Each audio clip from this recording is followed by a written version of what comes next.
में एक टॉपिक रहता है हमारा, सिंगल कॉलम कैश बुक हमारा हो गया था, डबल कॉलम कैश बुक हमारा हो गया था, है ना। अब रहता है petty cash book. Petty cash book क्यों बनाई जाती है, क्या पर्पज है? पैटी मतलब छोटे एक्सपेंसेस को कवर करने के लिए बड़ी कंपनियां क्या करती हैं, मान लो आपकी कंपनी में कैशियर है, मैं कैशियर हूं आपकी कंपनी का। अगर मेरे पास बड़े बड़े लोग आएंगे, किसी को मैं 1 लाख रुपए दे रहा हूं, किसी को 5 लाख ले रहा हूं, किसी से 3 लाख ले रहा हूं, तो लाखों में काम हो रहा है ना। और कुछ लोग आएंगे छोटे छोटे खर्चों के लिए, जी वो सुबह 2 चाय आई थी 6 रुपए दे दो, वो सुबह 1 कॉपी आई थी 15 रुपए दे दो। तो उन 15, 10, 5 रुपए के चक्कर में मेन कैशियर को डिस्टर्ब ना करें हम, तो बेटर क्या है, एक मेन कैशियर तो है ही, हम एक कैशियर का काउंटर और बना देते हैं जिसका नाम रखते हैं पैटी कैशियर, छोटा कैशियर। और उस कैशियर को हम बोलते हैं भाई तू एक काम कर, ये जो 10 रुपए, 5 रुपए, 50 रुपए, 20 रुपए, 15 रुपए ये खर्चे होते हैं ना, ये आप किया करो, मेरे पास मत आओ। मेरे पास और बहुत बड़ी बड़ी पेमेंट आती हैं, पेमेंट करनी होती है, पेमेंट लेनी होती है, राइट। मैं आपको हर महीने 5,000 रुपए दे दिया करूंगा। मैंने छोटे कैशियर को बोला, बड़ा कैशियर बोल रहा है बेटा छोटे कैशियर को कि मैं आपको हर महीने 5,000 रुपए दे दिया करूंगा। आगे आपके पास 1 अप्रैल को 5,000 रुपए, इस 5,000 में से खर्चे कर लो आप, 10 रुपए का, 20 रुपए का, 50 रुपए का, 150 रुपए का, 250 रुपए का खर्चे करते रहो। मान लो अप्रैल एंड में जाके 5 में से आपके 3500 रुपए खर्च हो गए, तो कितने बच गए उसके पास? 1500 बच गए। तो 1 मई को यानी अगले महीने के 1 तारीख को फिर 3500 दे दूंगा उसको, तो उसका दोबारा पैसा कितना हो जाएगा? 5। फिर 5 में से खर्चे कर ले। मई में मान लो 4,000 के खर्चे हो गए, तो कितना रह गया मई के एंड में? 1,000। तो जब जून स्टार्ट होगा तब क्या दे दूंगा? 4 दे दूंगा। यानी हर महीने उसके पास मैं 5-5 हजार करके दे दूंगा। मैंने उसको एक बार के लिए 5,000 पकड़ा दिया। That amount is called impressed amount. कौन सा अमाउंट? इंप्रेस्ड। इंप्रेस्ड अमाउंट क्या होता है बेटा? इंप्रेस्ड अमाउंट का मतलब समझने की कोशिश करो। मेरे पास एक फील्ड बॉय है, मैंने उसको अपने बिजनेस के बाहर के काम दे रखे हैं। मैंने कहा बेटा कभी यहां से पेपर ले ले, वहां दे दे, वहां से ले ले, यहां दे दे, ये कर दे, वो कर दे। वो बाहर के फील्ड के काम करता है। कह रहे सर जब आप मेरे को कहते हो कि आते हुए एक कॉपी और ये वाला पेन ले आइयो स्टेशनरी की शॉप से, तो मेरे पास तो पैसे हैं ही नहीं सर, जो सैलरी देते हो तो मेरी सारी खत्म हो जाती है, मैं कैसे लेके आऊं? आप पहले पैसे दिया करो ना मेरे को। अब मुझे तो नहीं पता ना ये बाहर जाएगा और मैं उससे पेंसिल मंगाऊंगा या पेन मंगाऊंगा, पहले नहीं पता होती ना चीजें। तो मैंने क्या किया, अच्छा आपके पास पैसे नहीं होते, चलो ठीक है, मैं कंपनी की तरफ से आपको 1,000 रुपए दे रहा हूं, ये 1,000 रुपए अपनी पॉकेट में इंप्रेस्ड अमाउंट रखना। क्या अमाउंट रखना? इंप्रेस्ड अमाउंट रखना। मेरे को कभी भी ये नहीं मिलना चाहिए कि आपके पास पैसे नहीं है। ये 1,000 रुपए कंपनी के हैं, खर्च नहीं कर सकते आप अपनी पॉकेट में रखो। मैं 1,000 रुपए तक का कभी भी कोई भी सामान आपसे मंगवा सकता हूं। तो इससे क्या फायदा होगा? कभी वो फील्ड में गया हुआ है, मेरे को याद आया मेरे को 2 पेन मंगवाने हैं, तो मैं फोन करूंगा भाई वो स्टेशनरी की शॉप से 2 पेन लेता हुआ आइयो। अब मना करेगा क्या? वो मना कर सकता है क्या? He can't. क्यों? क्योंकि उसके पास मेरा क्या पड़ा है? इंप्रेस्ड अमाउंट पड़ा है। समझ गए? मान लो इस महीने मैंने 1,000 में से उससे 300 रुपए का सामान मंगा लिया, तो मैं 300 दोबारा दे दूंगा महीने एंड पे, ताकि अगले महीने के लिए फिर दोबारा कितना हो जाए उसके पास पैसा? 1,000। ऐसे बेटा इस कैश बुक में है। पैटी कैशियर मतलब छोटा कैशियर। छोटे कैशियर को हम कहते हैं भाई हर महीने आपको 5,000 रुपए दे देंगे, 5 में से खर्चे करो, जितने खर्चे हो गए उतना पैसा दोबारा ले लेना, फिर खर्चे करना, जितना खर्चा हो दोबारा। हम हर महीने की 1 तारीख को आपके पास 5,000 होने चाहिए। तो ये ठीक है या नहीं है? ठीक है। तो वो जो छोटा कैशियर है बेटा, उसका काम है छोटे छोटे खर्चे करना।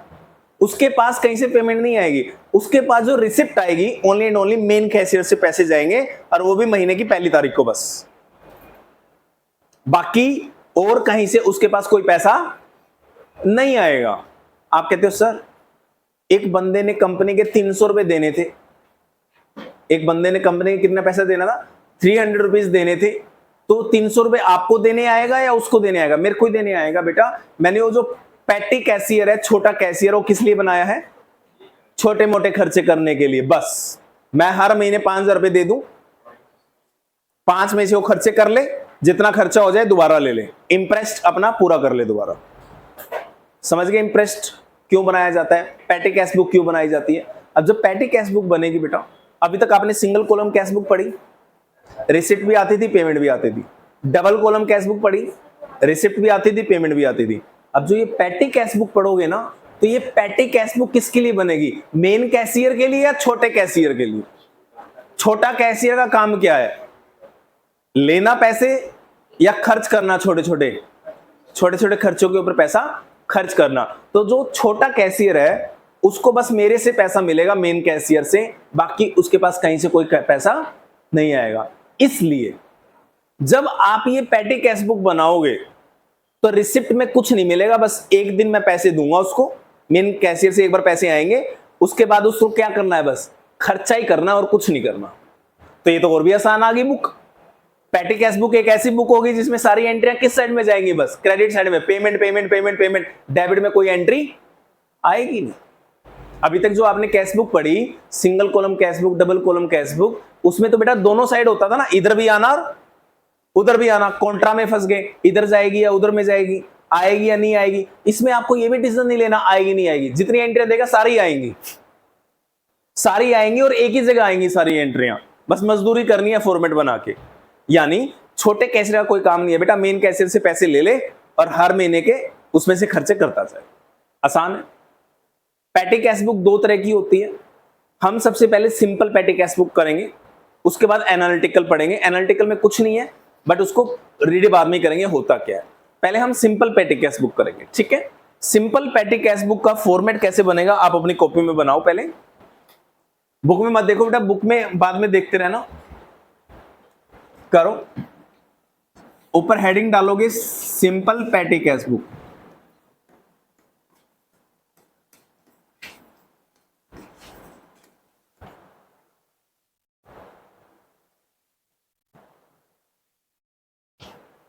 बन गई बेटे, पहले फॉर्मेट बना लो, फिर फॉर्मेट को समझते हैं ऐसा फॉर्मेट क्यों बनाया गया। अमाउंट रिसीव्ड, ये अमाउंट पेड है बेटा, यहां पे अमाउंट पेड लिख लेना, पेड अमाउंट। यानी इधर सारे एक्सपेंसेस आएंगे, उधर वो पैसा आएगा जो मेन कैशियर से मिलेगा।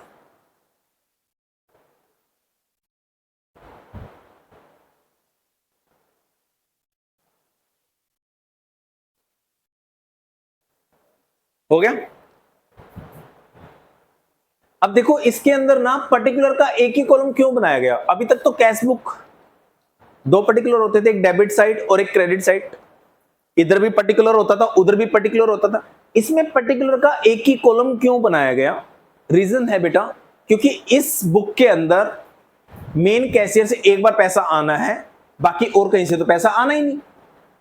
मेन कैशियर से एक बार लेंगे 5,000 रुपए या 10,000 रुपए, जो भी कंपनी डिसाइड करेगी, उसके बाद तो हमें सारे क्या करने हैं, एक्सपेंसेस करने हैं ना। तो एक ही प्लेटफॉर्म रख दिया गया बेटा, रिसिप्ट के लिए भी, पेमेंट के लिए भी।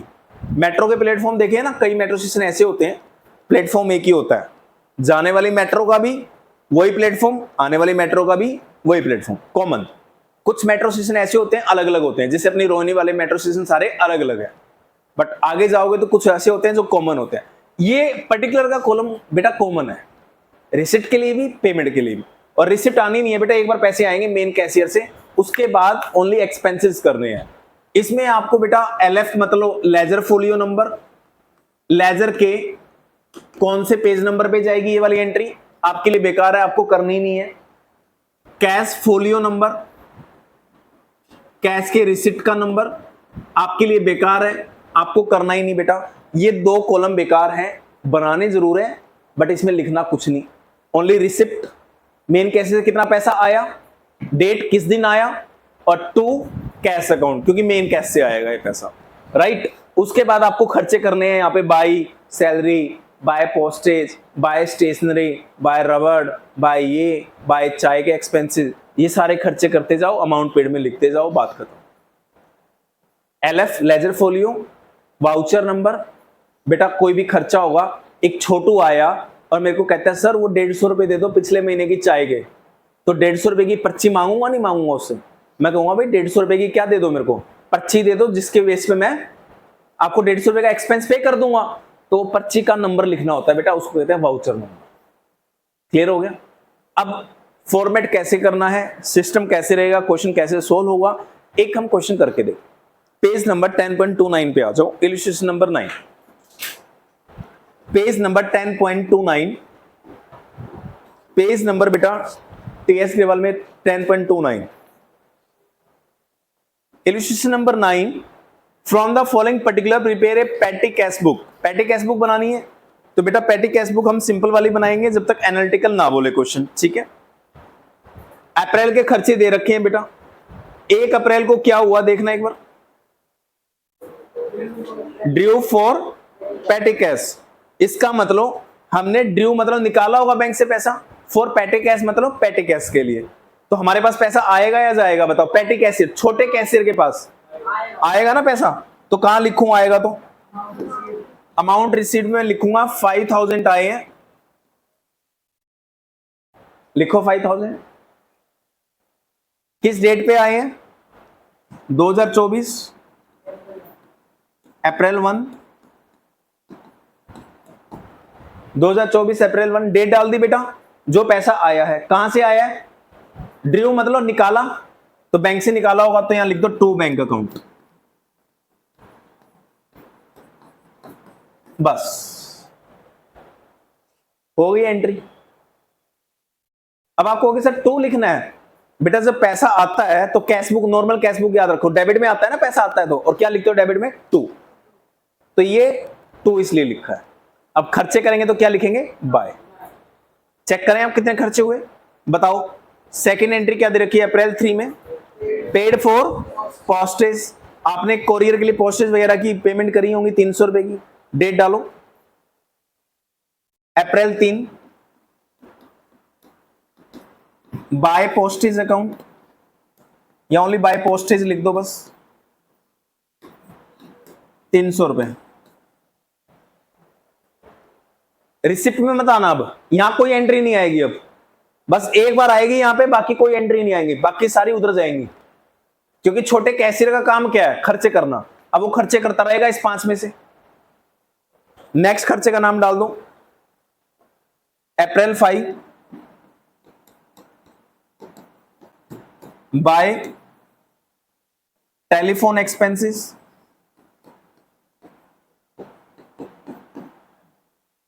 400 रुपए। अप्रैल 8 की एंट्री डाल दो, बाय कार्टेज अकाउंट, 140 रुपए। अप्रैल 9 की एंट्री डाल दूं, बाय पोस्टेज अकाउंट,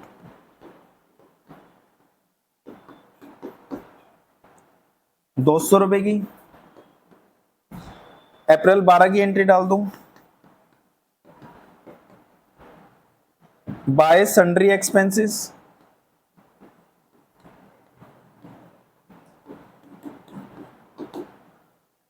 100 रुपए।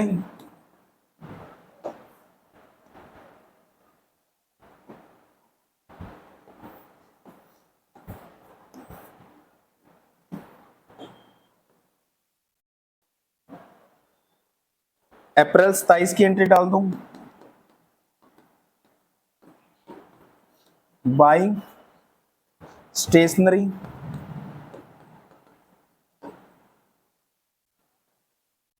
300 रुपए।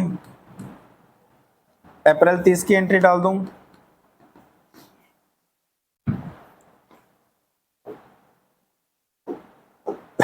बाय बैलेंस सीडी,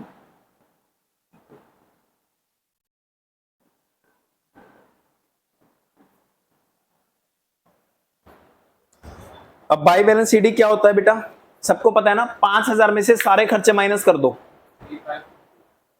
300 प्लस 400 700, 840, 1040, 1140, 1440, तो 3560 रुपए बच गया बेटा, वो लिख दो। By balance CD.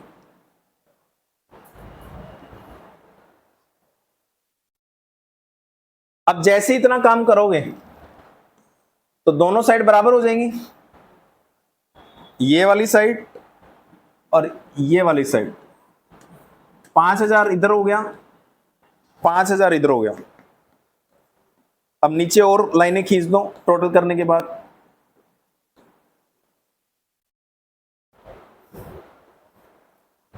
अप्रैल खत्म हो गया बेटा, 30 अप्रैल को closing balance, this is closing balance. छोटे कैशियर के पास अप्रैल मंथ के आखिरी में 3560 रुपए बच गए बेटा, ठीक है। अब अप्रैल के आखिरी में अगर 3560 बचे हैं तो मई के पहले दिन कितने होंगे, इधर लिखो 3560 टू बैलेंस बीडी, ये ओपनिंग बैलेंस आ गया बेटा। अप्रैल का क्लोजिंग मई का क्या बन जाएगा, ओपनिंग। ओपनिंग के लिए टू बैलेंस बीडी लिखते थे ना आप कैश बुक में भी, मेन में वही लिखा है टू बैलेंस बीडी। अब बताओ मई मंथ में इसको कुछ पैसे दे दें, दे दें। हर महीने इसका कितना पैसा पूरा करना है हमें, 5। 3560 तो इसके पास पिछले महीने के बचे हुए हैं, कितने और दे दें, जितना खर्चा हुआ ऊपर 1440 दे दो इसको। 1440 मई में टू बैंक अकाउंट, बैंक से और पैसा निकाल लो और दे दो इसको। ऊपर टू बैंक किया था तो नीचे भी टू बैंक कर दो, कर सकते हो, बट ऊपर भी तो फिर कैश से कर सकता था ना। अगर क्वेश्चन है ऊपर बैंक से किया तो इसलिए मैंने नीचे एज्यूम कर लिया, ठीक है बेटे। तो कितना पैसा हो गया मई के पहले दिन इसके पास, अगेन 5। अब मई की फिर ऐसे बनाएगा जैसे ये बनाइए, आसान है। अब ये उससे भी आसान है, क्यों, क्योंकि इसके अंदर दिमाग नहीं लगाना, इसके अंदर तो बाई बाई बाई बाई लिखते जाओ बस। ना तो इसमें ये दिमाग लगाना कि डेबिट में एंट्री आएगी या क्रेडिट में आएगी, ना इसमें ये दिमाग लगाना आएगी या नहीं आएगी, सारी आएंगी जो दिखेगा खर्चे। बस फॉर्मेट थोड़ा सा डिफरेंट है, फॉर्मेट याद होना चाहिए, बाकी पैटर्न कैश बुक आप अपने आप बनाओ, ठीक है। कोई डाउट?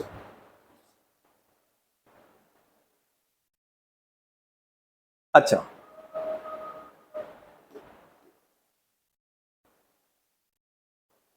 अब एक बात बताओ, इसके अंदर पोस्टेज के एक्सपेंसेस कितनी बार आए, 2 बार ना।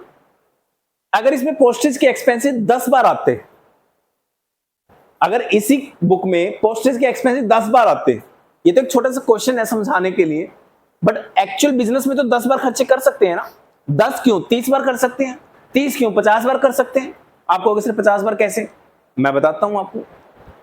हमारी बड़ी कंपनी है, अकाउंट्स के डिपार्टमेंट ने बोला भाई ये कोरियर करा के आनी है, जा करवाया, तो पैटी कैशियर से 50 रुपए लेगा, सुबह कोरियर कराएगा। 2 घंटे बाद दिन में 12 बजे एचआर डिपार्टमेंट कह देता है जी मेरी कोरियर करानी है, करा के आ जाओ। फिर 70 रुपए लेगा वो और कोरियर करवाएगा। यानी कहने का मतलब है एक दिन में 10 बार भी तो कोरियर हो सकती है। अगर एक दिन में 10 बार हो सकती है तो महीने में 50 बार, 100 बार, 200 बार तो हो सकती है कोरियर। अगर महीने में 50-200 बार हो सकती है तो कितनी बार कोरियर आएंगे यहाँ पे, बाय पोस्टेज 50 बार, 100 बार, 200 बार। तो बेटा कैसे, अगर किसी ने आपसे पूछ लिया कि छोटे कैशियर ने पोस्टेज के ऊपर कितने रुपए का खर्चा किया, तो क्या ऐसे सर्च कर करके ये रहा पोस्टेज 300, पोस्टेज पोस्टेज पोस्टेज, ये रहा पोस्टेज 200 रुपए, ऐसे टोटल लगाओगे क्या? ये तो मजदूरी हो जाएगी। तो गधा मजदूरी ना हो तो उसके लिए क्या करना चाहिए, उसके लिए एनालिटिकल कैश बुक बनानी चाहिए। कौन सी कैश बुक? अब इसके अंदर क्या कर दिया गया, कुछ नहीं, मोटा मोटी यही फॉर्मेट है। इसके आगे फर्दर कॉलम बना दिए जाएंगे, ऐसे ऐसे फर्दर कॉलम बना दिए जाएंगे। इसमें पोस्टेज 2 बार आ रखा है ना, तो हम एक काम करेंगे, पहला कॉलम रख दिया पोस्टेज, पहला पोस्टेज यहां मेन कॉलम में तो आएगा ही आएगा, ये 300 पोस्टेज में भी आएगा, पोस्टेज यहां तो आएगा आएगा, पोस्टेज में भी आएगा। टेलीफोन, अगला कॉलम टेलीफोन का बन गया। कार्टेज, अगला कॉलम कार्टेज का बन गया। टेलीफोन वाले में टेलीफोन में लिख दो 400 रुपए, कार्टेज में लिख दो 140 रुपए। कहने का मतलब है हर खर्चे के लिए एक पर्टिकुलर कॉलम, और हर कॉलम का नीचे क्या होगा फिर टोटल पोस्टेज 500 रुपए। तो बताओ किसी ने मेरे से अगर पूछा कि पोस्टेज का खर्चा इस महीने कितना किया, मैं सर्च करूंगा या पोस्टेज का टोटल चेक कर लूंगा? एनालिटिकल कैश बुक, पेटी कैश बुक। तो इसमें कोई डाउट? इसमें क्या दिक्कत है बेटा? यहां लिखा है बाय स्टेशनरी, तो बाय स्टेशनरी मेन कॉलम में तो आएगा ही आएगा। एक स्टेशनरी का कॉलम खोल देंगे, उसमें भी लिख देंगे। उससे फायदा क्या होगा? अगर 10 बार स्टेशनरी आएगा तो हमें स्टेशनरी का टोटल करने की जरूरत नहीं है, स्टेशनरी के कॉलम का टोटल चेक कर लो, अपने आप पता लग जाएगा स्टेशनरी के ऊपर आपने कितना खर्चा किया। आसान। उस फॉर्मेट को थोड़ा छोटा कर देंगे। अब इस चीज को देखने के लिए आ जाओ आप एनालिटिकल पेटी कैश बुक के नेक्स्ट पेज पे। फॉर्मेट कैसा बनाया गया, ठीक है। इलस्ट्रेशन नंबर 10 के जो इलस्ट्रेशन नंबर 10 है उसके आंसर को देखो आप, वहां से थोड़ा बेटर समझ में आएगा। पेज नंबर 10.31, पहला कॉलम किस चीज का बना रखा है? वो इसमें भी है, इसमें भी है रिसिप्ट। दूसरा, पहले दोनों कॉलम गायब कर दिए, लेकिन पहले डेट का बनाया और डेट के बाद फिर क्या डाल दिया? Voucher number. यानी ये वाला वाउचर नंबर कहां गया? ये वाला वाउचर नंबर डेट के बाद आएगा। यानी पहला कॉलम किसका रखा गया? अमाउंट रिसीव्ड, ये दोनों कॉलम हटा दिए गए। फिर किसका रखा गया? डेट, और डेट के बाद क्या रखा गया? सीधा वाउचर नंबर, और वाउचर नंबर के बाद सीधा क्या रखा गया फिर बेटा? पर्टिकुलर, और पर्टिकुलर के बाद पेमेंट, और पेमेंट के बाद फिर इंडिविजुअल हर खर्चे के अपने अपने कॉलम रखे गए, नहीं रखे गए। अब एक बच्चा कहता है सर एक बात बताओ, एक क्वेश्चन आया जिस क्वेश्चन में ना ऐसे 15 खर्चे हैं, तो क्या हमें ये 15 कॉलम बनाने पड़ेंगे सर? इतनी तो आंसर शीट ही नहीं होगी, खत्म हो जाएगी। कितने कॉलम बनाएंगे हम? 3, 4, 5? भाई लैंडस्केप शीट का भी तो एक स्पेस होता है ना, तो कितने कॉलम बनाएंगे? बेटा मोटे मोटे ना 3 या 4 मेन कॉलम बनते हैं, उसके बाद फर्दर लास्ट में एक कॉलम बना दिया जाता है मिसलेनियस। मेन 3-4 होते हैं, स्टेशनरी का, पोस्टेज का, कार्टेज का, इनका। उसके बाद लास्ट में क्या बन जाता है? मिसलेनियस। बाकी सारे खर्चों को किस में डाल दो? मिसलेनियस। इस आंसर में बना है मिसलेनियस का, देखना सन्ड्रीज, वो सन्ड्रीज मिसलेनियस ही होता है बेटा। देखो कौन कौन से कॉलम बना रखे हैं? कन्वेंस का बना रखा है, cartage, stationery, postage, repair, telephone expenses, यानी जितने बन सकते थे बनाए, लास्ट में क्या डाल दिया? सन्ड्रीज। अब आपको कि सर ये रट्टा मारना पड़ेगा? रट्टा कुछ नहीं मारना बेटा। जब आपके पास एनालिटिकल कैश बुक आएगी ना बनाने के लिए, तो आप क्वेश्चन चेक करो, मेन हेडिंग चेक कर लो जो बार बार रिपीट हो रही है आइटम, उनके तो बनाओ इंडिविजुअल कॉलम, और लास्ट में फिर क्या बना दो? सन्ड्रीज। क्लियर है? कितने भी आ सकते। भाई एक बात बताओ, यहां इसी को देखते हैं, इसके अंदर सन्ड्री एक्सपेंसेस दिया तो सन्ड्री में चला ही जाएगा। यहां पे टेलीफोन का एक ही बार खर्चा है ना, तो टेलीफोन के लिए अलग क्यों बनाना है? सन्ड्री में डाल दो ना। जो खर्चे बार बार रिपीट होते हैं उनके बनाने की जरूरत है बेटा मेन, ठीक है। और एक एक बार आए अगर उसका भी बनाओगे तो बहुत अच्छी बात है।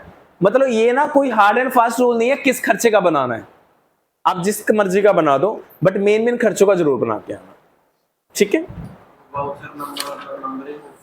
वाउचर नंबर बेटा खर्चे का, वो पर्ची का नंबर। अगर कोई कहता है कि सैलरी दे दो 300 रुपए की, तो सैलरी की स्लिप तो बनेगी ना। आया ना, इसमें भी रहा, ये रहा खाली, इसलिए छोटा क्योंकि क्वेश्चन ने वाउचर नंबर लिख के नहीं दिया बेटा। क्वेश्चन अगर वाउचर नंबर लिख के देता तो मैं डालता, तो खाली छोड़ देंगे। इसमें भी लिखा है वाउचर नंबर, तो क्वेश्चन में लिखा होगा, देखो क्वेश्चन।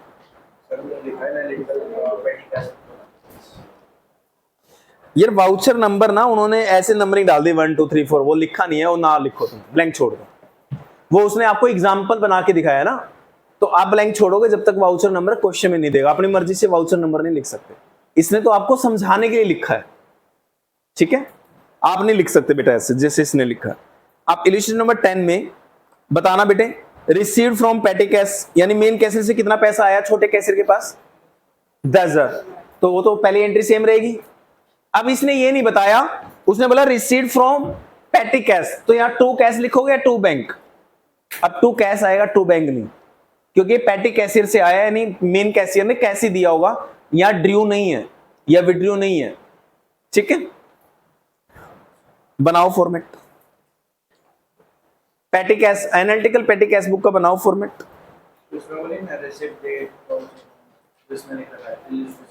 इलस्ट्रेशन वाला फॉर्मेट बनाओ। क्या बेटा?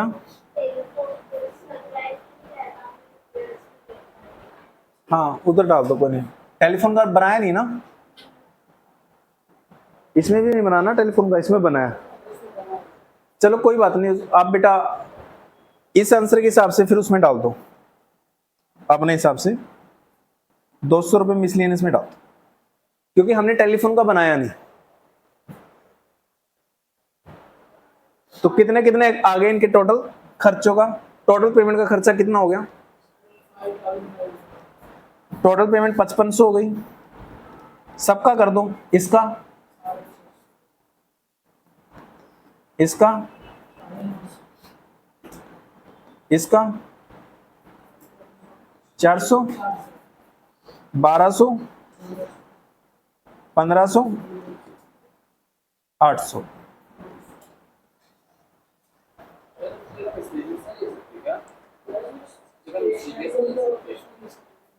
लिख दो मिसलेनियस एक्सपेंसेस, कोई दिक्कत नहीं है बेटा। जो ये फर्दर कॉलम है ना, इनका तो कुछ नहीं करना होता, इनका तो ना डबल अंडरलाइन लिख दो, काम खत्म।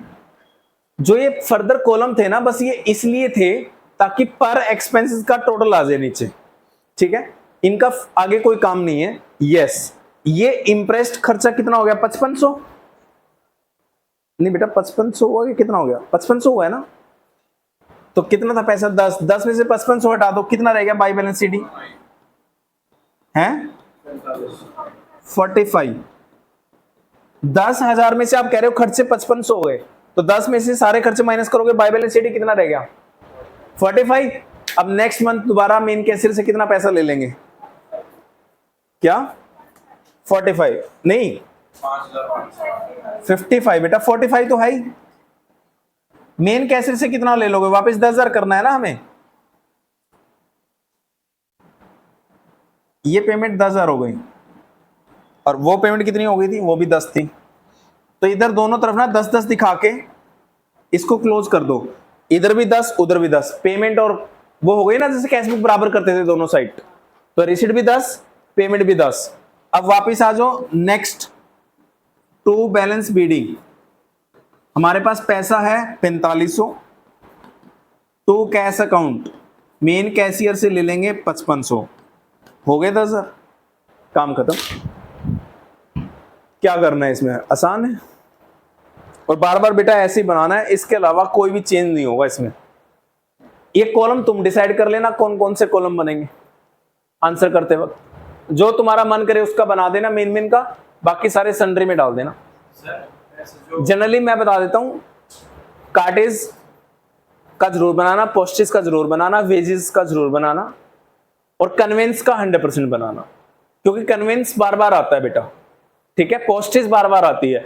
जो एक्सपेंसेस बार बार रिपीट हो रहे हो ना, उसका कॉलम जरूर बना के दिखाना एग्जामिनर को, ठीक है? बाकी जो ना बन पाए कॉलम, फिर एक लास्ट में बना दो मिसलेनियस या सन्ड्रीज। सन्ड्रीज वर्ड यूज करना वो बेटर है। सन्ड्रीज का मतलब क्या होता है अकाउंट्स के अंदर? जो बहुत सारी आइटम होती हैं छोटी छोटी, और हम एक एक नाम नहीं लेना चाहते, तो उसको वर्ड यूज कर देते हैं सन्ड्रीज, ठीक है? हाँ जी, मतलब इसमें तो सिर्फ एक ही ऐसा अकाउंट है वेजेस का जो नहीं बनाया हुआ, और इसी को मिसलेनियस में डालना है। हम वेजेस का भी तो बना ही सकते हैं। तो इस क्वेश्चन में आप बना देना वेजेस का भी, लेकिन इसने पता क्यों बना के दिखाया? क्योंकि एग्जामिनर आपको ये बताना चाहता है ना कि जो ना बन पाए उसको लास्ट में सन्ड्रीज डाल दो। आप वेजेस का बना दो, कॉलम बन पा रहे हैं तो सबका अलग अलग बना दो, कोई बात नहीं, कोई दिक्कत नहीं। एग्जामिनर आपको ये नहीं कहेगा सबका अलग अलग क्यों बना दिया, सन्ड्रीज तो बनाना ही बनाना था, नहीं बना रहे हम सन्ड्रीज। मिसलेनियस में तो कोई भी जा सकता है एक्सपेंस, हाँ कोई भी जा सकता है, लेकिन जनरली बेटा जो मेन खर्चे हैं पोस्टेज, मतलब उनको छोड़ दो, उनको मत डाल देना। कर लोगे? आसान है। आ जाओ प्रैक्टिकल क्वेश्चंस।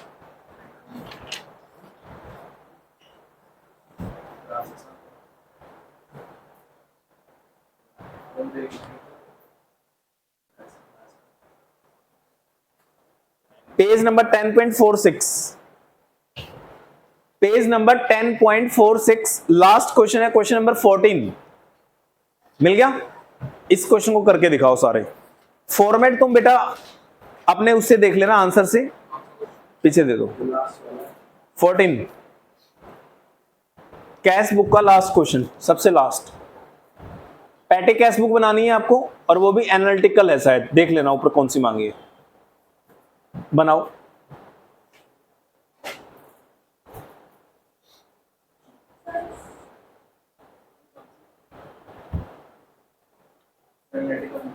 करो जल्दी करो, फास्ट।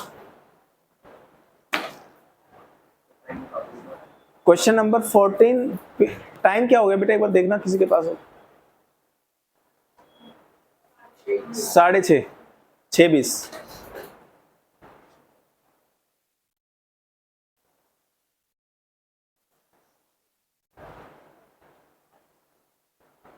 करो बेटे क्वेश्चन नंबर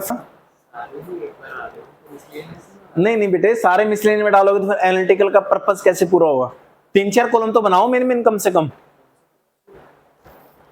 वो कह रहे सारे खर्चे अगर एक एक बार रिपीट हो रहे हैं तो बेटा मेन का तो बनाओ, कन्वेंस का बना दो, पोस्टेज का बना दो, हैं?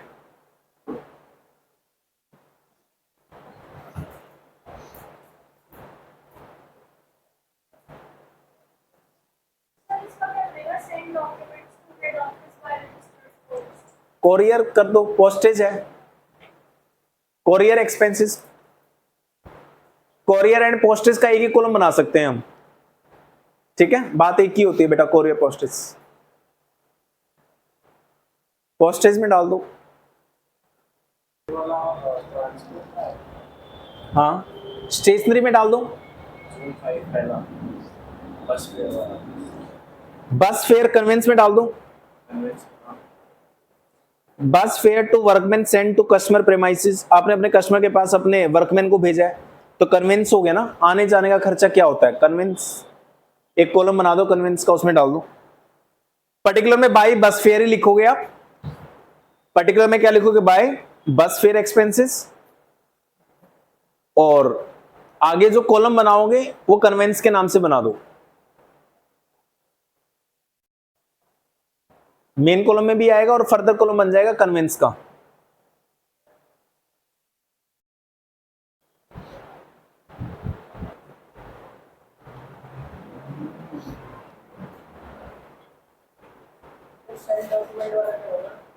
सेंड डॉक्यूमेंट, कोरियर चार्जेस या पोस्टेज चार्जेस, पोस्टेज में डाल दो, पोस्टेज में आएगा, postage stamping. Sorry, lock, particular में बाय लॉक एक्सपेंसेस लिख दो और सन्ड्री में ले जाओ लास्ट में मिसलेनियस।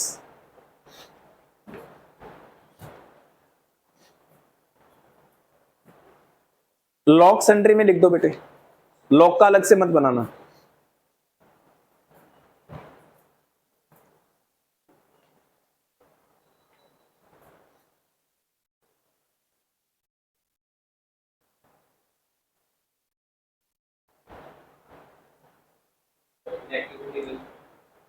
इलेक्ट्रिसिटी बिल भी उसमें सन्ड्री में डाल दो, या इलेक्ट्रिसिटी का कॉलम बनाओगे, अगर कॉलम बनाओगे तो ठीक है, वरना मिसलेनियस डाल दो। स्पेस है तो कॉलम बना दो, अदरवाइज सन्ड्री में डाल दो।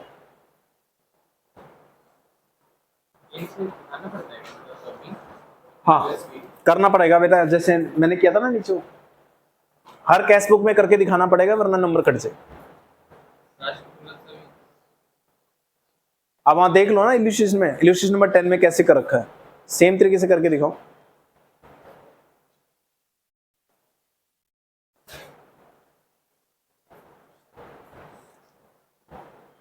कल आपकी क्लास 10 to 12 है, ठीक है? संडे है 10 से 12। इस चैप्टर में कोई भी डाउट हो तो आप कल पूछ सकते हो, राइट?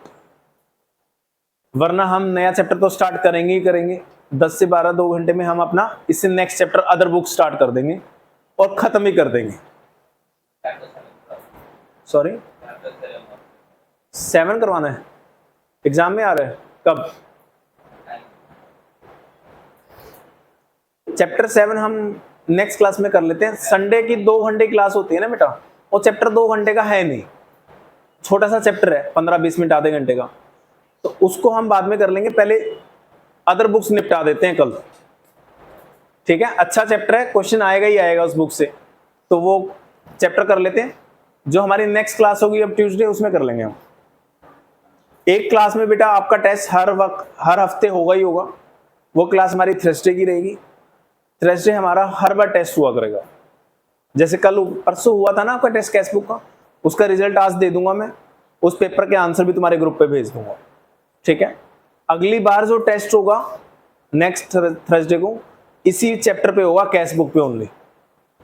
उसमें कोई भी कैशबुक आ सकती है, सिंगल कॉलम, डबल कॉलम और एनालिटिकल पैटी कैशबुक, तीनों में से कोई भी आ सकती है। ठीक है, आप ग्रुप पे बेटा आज जसके सर को बोलना ऐड करके जाना, ऐड करवा लेना अपना नाम। आप इसलिए संडे नहीं आए थे, ग्रुप पे पता नहीं लगा होगा आपको थे। कोई बात नहीं, आप आज सर को बोल के ऐड करवा लेना अपना नंबर। हो गया, अब कर लोगे ना बेटा ये चैप्टर, इसमें कोई दिक्कत तो नहीं है, बस इतना ही है, बात खत्म, इसके अलावा कुछ नहीं चैप्टर में। चलो, थैंक यू।